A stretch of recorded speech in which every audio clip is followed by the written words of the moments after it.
As I sit here listening to the need to streamline our mining laws, I can't help but think of the tens of thousands of abandoned hard rock mines that still are strewn across watersheds in states like mine. And I want to show you the flip side of this, which is just a few years back when a accident occurred on the Animas River. And the Animas drains into the San Juan River. It's the source of irrigation and drinking water and recreation for thousands of folks. This photo, that's the current president of the Navajo Nation there. Their irrigators were particularly impacted.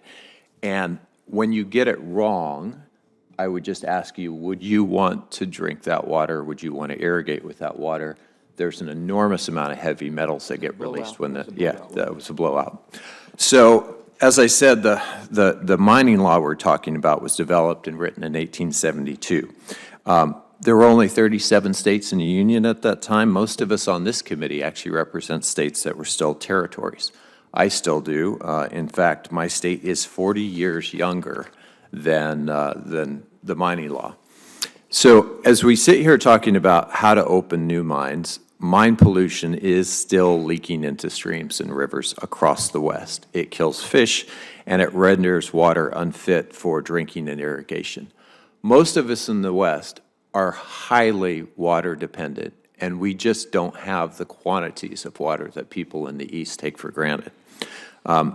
With regard to uranium, and we were a major uranium producer, uranium mining and milling sites still leach radioactive waste into our groundwater in New Mexico. And in fact, some of my constituents from Laguna Pueblo live just down the road from what was the world's largest open pit uranium mine. It is still barely reclaimed. Water samples taken by the EPA from a nearby stream just last year show uranium levels 16 times higher than the safe level. We simply can't continue to use a permissive law written 150 years ago to govern how companies develop minerals on public land. So if we want a modern mining permit process, I think it's fair to say we also need a modern mining law. We need a royalty to capture fair value for the taxpayers, as these are public resources.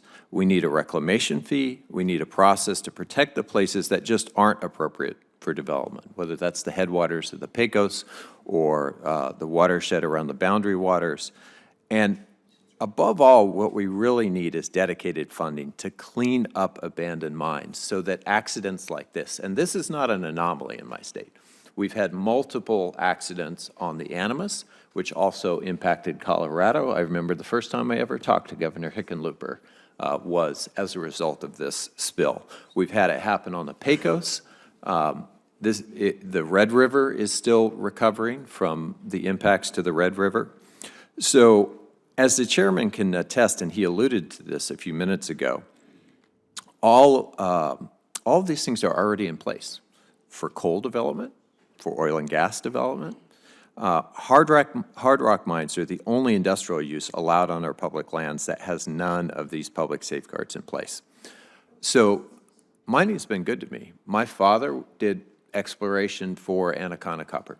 My grandfather mined at Battle Mountain for gold.